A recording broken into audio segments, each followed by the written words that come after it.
Welcome back. Now, the Finance Minister Pranab Mukherjee has arrived in New York and has met the Prime Minister Manmohan Singh today. While the agenda of the meeting is to discuss the Finance Minister's talks at the World Bank, it is their first meeting after the recent row over a note on the 2G spectrum allocation that indicated a rift between the top two ministers, P. Chidambaram and Pranab Mukherjee. This issue has had the opposition gunning for Mr. Chidambaram, who was the finance minister when the telecom licenses were issued. The Prime Minister said he has full confidence in all his ministers and that nothing much should be read into his meeting with Pranab Mukherjee in New York.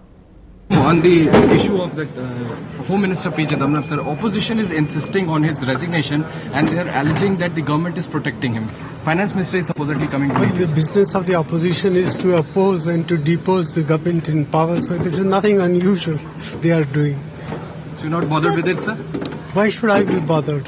So the Finance Minister is coming to meet you, sir? Well, I think there are lots of things that are happening in the world. There is a global economic crisis. He was at the meeting of the Fund Bank and he would like to brief me what happened there. So there is nothing unusual in all this.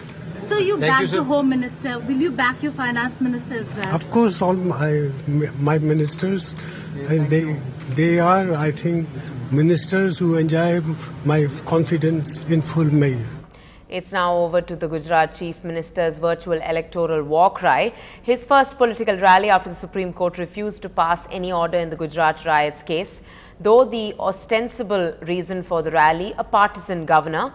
But the Chief Minister's speech held much more than the Lokayukta issue.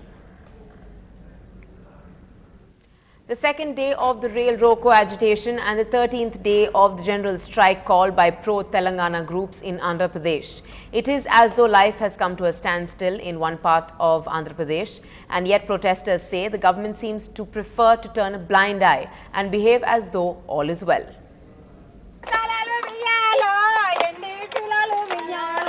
Dancing on the tracks, eating on the tracks, sleeping on the tracks. Telangana has been stopped in its tracks by those protesting for a separate state.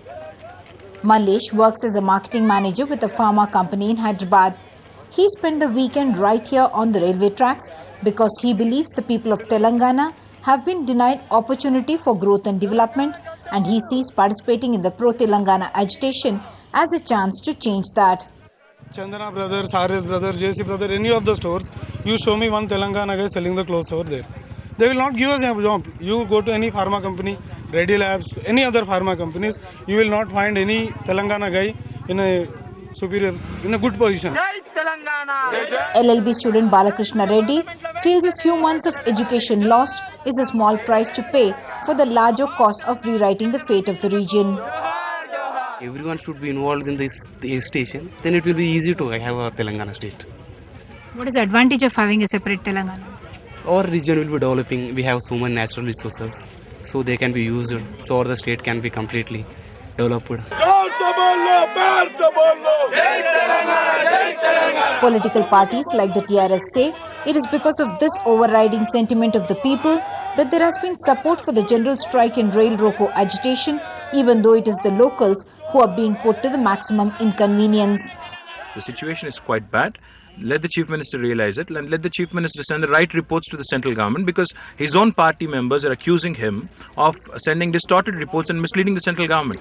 Pro-Telangana protesters have been literally living on the railway lines and life has gone completely off track here in Telangana.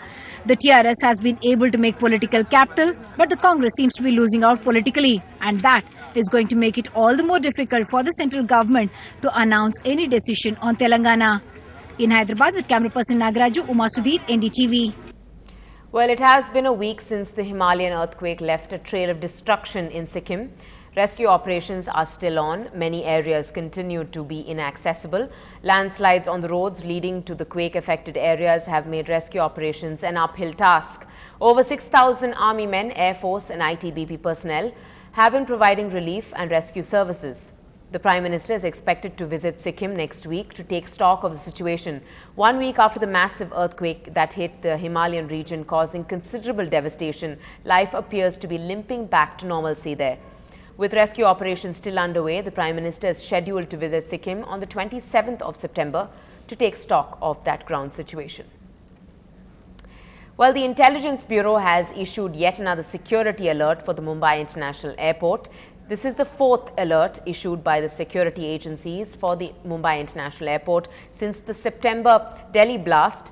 The alert warns of a 9/11-like attack and states that a small plane could be hijacked from Karnataka's Hubli Airport and rammed into the Mumbai International Airport's terminal building.